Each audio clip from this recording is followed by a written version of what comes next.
बात हो, चाहे झज्जर को रेल से जोड़ने की बात हो, चाहे बाड़सा में एम्स और नेशनल कैंसर इंस्टीट्यूट लाने की बात हो, चाहे कॉलेज और अस्पताल, शिक्षा और स्वास्थ्य के विभिन्न संस्थाओं को स्थापित कराने की बात हो, चाहे चारों तरफ 4 लेन और 6 लेन कनेक्टिविटी के हाईवेज अपने लोकसभा क्षेत्र में लेके आने की बात हो, चाहे आपको याद होगा उस समय से पहले तो कोई बाईपास भी नहीं था, चाहे बहादुर के बाईपास की बात हो, सांपला के बाईपास की बात हो, रोहतक के बाईपास की बात हो, कलानौर के, महम के, बादली के, झज्जर के, ये सारे बाईपास उस समय निकलवाने की बात रही हो।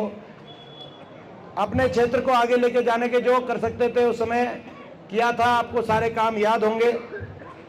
बहादुरगढ़ में कॉलेज, ITI, बहादुरगढ़ के अंदर अस्पताल, स्टेडियम, पुल, लाइन पार के लिए ओवरब्रिज, ये सभी उसी समय हुआ था, आपको याद होगा।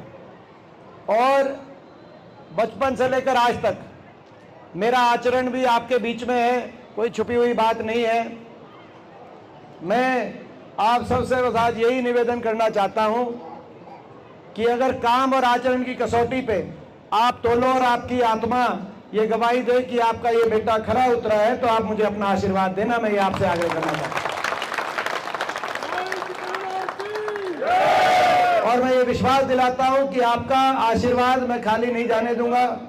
दिल्ली पहुंच के आपके खोए हुए मान सम्मान को मैं देश में ऊपर लेके जाने का काम करूंगा और आपके आशीर्वाद से अपने इलाके के रुके हुए विकास कार्यों को भी आगे बढ़ाने का मैं प्रयत्न करूंगा। और आपका आशीर्वाद केवल दिल्ली तक एक सांसद भेजने का आशीर्वाद साबित नहीं होगा, आपका आशीर्वाद वाया दिल्ली, चंडीगढ़ पहुंचेगा और बहुत जल्दी हरियाणा में आपकी सरकार बनाने का काम करेगा। आपको पता है आज बीजेपी की सरकार ने हरियाणा को 10 साल में विकास की पटरी से उतारने का काम किया। कोई एक बड़ी परियोजना हमारे क्षेत्र में या पूरे प्रदेश में बीजेपी की सरकार नहीं ला पाई है, खट्टर सरकार।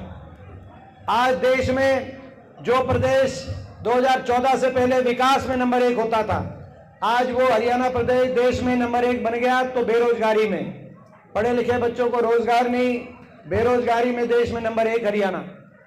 आज महंगाई की मार सबसे ज्यादा हरियाणा पे।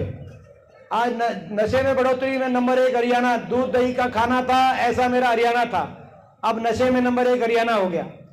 आज अपराध दर बढ़ गया। जब हमारी सरकार थी, आपको याद होगा, सरकार आते ही हुड्डा सरकार में 36 इनकाउंटर हुए और उस समय बिगड़ी हुई कानून व्यवस्था को सुधारने का काम किया गया। जितने गैंग, माफिया और बदमाश थे उनको उस समय काबू किया गया और हरियाणा प्रदेश 10 साल तक अमन चैन से रहा। आज वही स्थिति हो गई जो 2004 से पहले थी। अपराध दर बढ़ गया, कानून व्यवस्था बिगड़ गई। पहले एक समय ऐसा था कि गैंग ऑपरेट करते थे 2004 से पहले, तब फिरौतियों की कॉल आती थी जेलों से। अब फर्क इतना है, गैंग बढ़ गए, अंडर एज शूटर गैंग के अंदर हावी हो गए। अब फिरौतियों की कॉल आ रही है, जेलों से भी आ रही है और विदेशों से भी आ रही है। ये स्थिति आज दोबारा से आ गई। काम कुछ किया नहीं और हर वर्ग को इतना अपमानित करने का काम इस सरकार ने किया। कर्मचारी गए ओल्ड पेंशन स्कीम मांगने, कर्मचारियों पे लाठीचार्ज। अग्निपथ योजना जब आई तो जब नौजवान बेरोजगार निकला सड़कों पर तो उस पर पुलिस की कार्रवाई कराने का काम इस सरकार ने किया। जब किसान MSP को अपनी हक को की लड़ाई लड़ने के लिए निकला तो आपने देखा 750 किसानों की जान कुर्बान हो गई। इस सरकार ने एक सहानुभूति का शब्द व्यक्त नहीं किया। जब सरपंच गए अपने अधिकारों के लिए, सरपंचों पे लाठीचार्ज। और जब हमारी बेटियां, क्या कसूर था उन बेटियों का मैं पूछना चाहता हूं। उन बेटियों का, जिन बेटियों ने अपना अधिकार जो मांग रही थी, ये वो बेटियां थी। कल दिल्ली के एक कोर्ट ने कहा कि वो जो आरोपी भाजपा के सांसद बृजभूषण, वो 5 बेटियों के साथ हर मौके पे गलत उन पे काम करते थे और चार्जशीट, कोर्ट की एक अदालत ने चार्जशीट। लेकिन क्यों उनके कहने से, मैं पूछना चाहता हूं, क्यों उनके कहने से फिर FIR दर्ज नहीं हुई? 5 महीने तक उनको दिल्ली में जंतर मंतर में बैठना पड़ा। दिल्ली की सड़कों पे देश की सरकार ने घसीट के देश के सामने ऐसा नजारा पेश किया। उन बेटियों का क्या कसूर था? क्या वो बीजेपी के सांसद हैं इसीलिए उनको छूट थी? क्या यह सत्ता का अहंकार नहीं है? वो उन बेटियों ने मेडल हमारे लिए जीत कर देश का नाम रोशन किया था। लेकिन जिस प्रदेश से वो आती थी, यहाँ के मुख्यमंत्री ने 3 शब्द नहीं कहे कि आपको न्याय मिलेगा, आप धैर्य रखिए। आज सुप्रीम कोर्ट के कहने के बाद आखिरकार एफआईआर दर्ज हुई, नहीं तो एफआईआर दर्ज नहीं कर रही थी सरकार। आपने देखा कितना घोर अन्याय, एफआईआर भी दर्ज नहीं हो रही। सुप्रीम कोर्ट ने एफआईआर दर्ज कराई और आज कोर्ट कह रहा है कि जो आरोपी भाजपा के सांसद हैं उन्होंने इस तरह काम किया। तो हर वर्ग, कोई ऐसा वर्ग नहीं जिसको अपमानित इस सरकार ने ना किया हो। इसीलिए पूरे प्रदेश में बीजेपी के हर वर्ग नाराज हो गया, हर वर्ग परेशान हो गया और चारों तरफ हरियाणा में एक ही आवाज आ रही है, हरियाणा की ये बीजेपी की सरकार जा रही है और हुड्डा साहब के नेतृत्व में कांग्रेस पार्टी की सरकार आ रही है। पूरे हरियाणा प्रदेश में माहौल बन गया। और जब ये माहौल बना तो बीजेपी ने क्या काम किया, चुनाव के मध्य में बीजेपी ने जब युद्ध शुरू हो गया तो अपना सेनापति बदलने का काम किया। सारे हमारे एक सर्विसमैन बैठे हो, समझेंगे इस बात को। 10 साल तक जब मुख्यमंत्री थे, जब ज्यादा नाराजगी बन गई तो चुनाव के बीच में उनका चेहरा बदल दिया, नया मुख्यमंत्री बनाने का काम किया। मुख्यमंत्री बदल दिया, उप मुख्यमंत्री बदल दिया। मैं बीजेपी वालों को कहना चाहता हूं, आप क्या मुख्यमंत्री उप मुख्यमंत्री बदलोगे?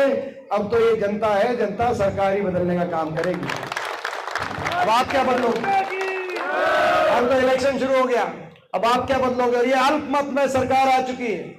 अल्पमत में इन्होंने मुख्यमंत्री उप मुख्यमंत्री बेशक बदल लिया हो, लेकिन इनके काम नहीं बदले। आज लोगों के दिल में इनके प्रति जो नाराजगी है वो वहीं की वहीं टिकी हुई है। और यही कारण है हर रोज विधायक छिटक के बीजेपी से समर्थन वापस लेकर और कांग्रेस पार्टी में समर्थन दे रहे हैं। आपने देखा होगा 2 दिन पहले भी 3 भाजपा के विधायकों ने समर्थन अपना वापस लिया और रोहतक पहुंचकर हुड्डा साहब के हाथ में अपना समर्थन का पत्र देने का काम किया। आज इस सरकार के पास 42 विधायक बचे, केवल 42 विधायक। अल्पमत में सरकार है, कह रहे हैं 6 महीने से पहले अविश्वास प्रस्ताव नहीं ला सकती विपक्ष।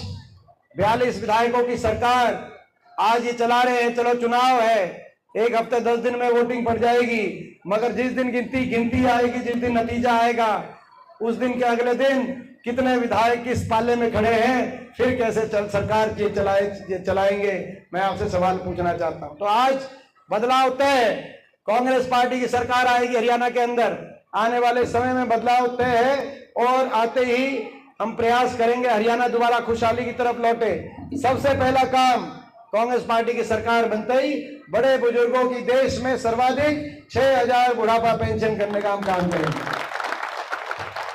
उसके साथ साथ जो हमारी माता बहन है, पहली तरह की योजना महालक्ष्मी योजना, ये 6000 तो अलग पेंशन।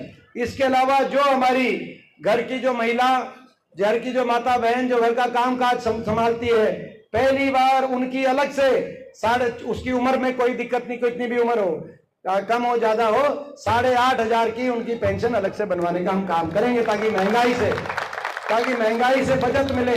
ये पहली तरह की योजना है महालक्ष्मी योजना।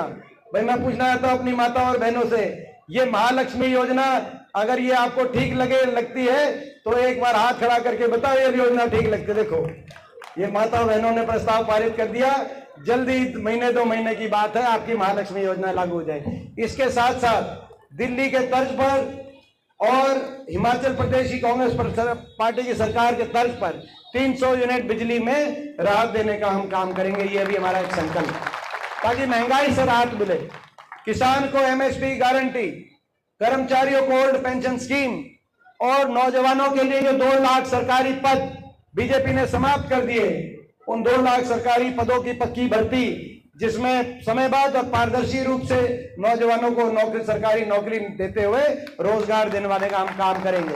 और फौज के लिए ये जो सरकार लेके आई अग्निपथ योजना, कच्ची भर्ती, ये फौज की कच्ची भर्ती अग्निपथ योजना जाएगी और फौज में पक्की भर्ती दोबारा से आएगी। ये मैं समझता हूं कि ये हमारा संकल्प है।